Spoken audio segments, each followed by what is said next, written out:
This is the VOA Special English Health Report. Programs that teach young people how to avoid abusive relationships are generally for high school or college age. But new programs are being created for younger students because they too experience abusive dating relationships. Earlier this year, the Robert Wood Johnson Foundation released a study done in the United States. 15% of 7th graders in the study said they had been the victims of physical violence in a relationship with the opposite sex. 7th graders are about 12 years old. Kelly Miller, a lawyer in the state of Idaho, directs a program called Start Strong Idaho. It started 3.5 years ago. The goal is to help 11 to 14-year-olds learn the skills to have healthy and safe relationships. For example, she teaches them to wait a second and breathe before they make a decision. Ms. Miller says a big problem for young people is that television programs, video games, and movies often show violent relationships. Mobile phones and the internet can also create problems.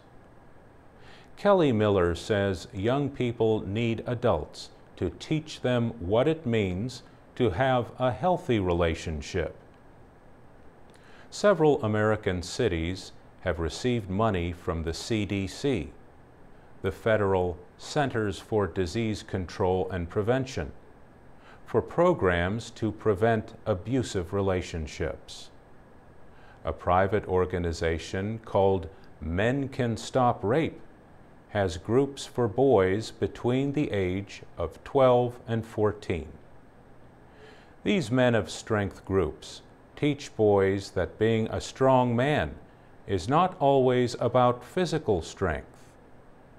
They learn that if they respect themselves and others, they will be men of strength. They are also taught that they can be allies of girls and women. A CDC study showed that boys in these groups are more likely to help a young woman who is being mistreated by another boy. In Idaho, the state does a youth risk behavior survey each year. Ms. Miller says the number of high school students who say they have been physically hurt by a dating partner has dropped by 6 percentage points in the past 6 years. Next week, we look at some of the skills needed to build healthy relationships. And that's the VOA Special English Health Report, available online at voaspecialenglish.com. Read, listen, and learn English with our programs and activities. You can also find links to the Start Strong Idaho and Men Can Stop Rape websites. I'm Mario Ritter.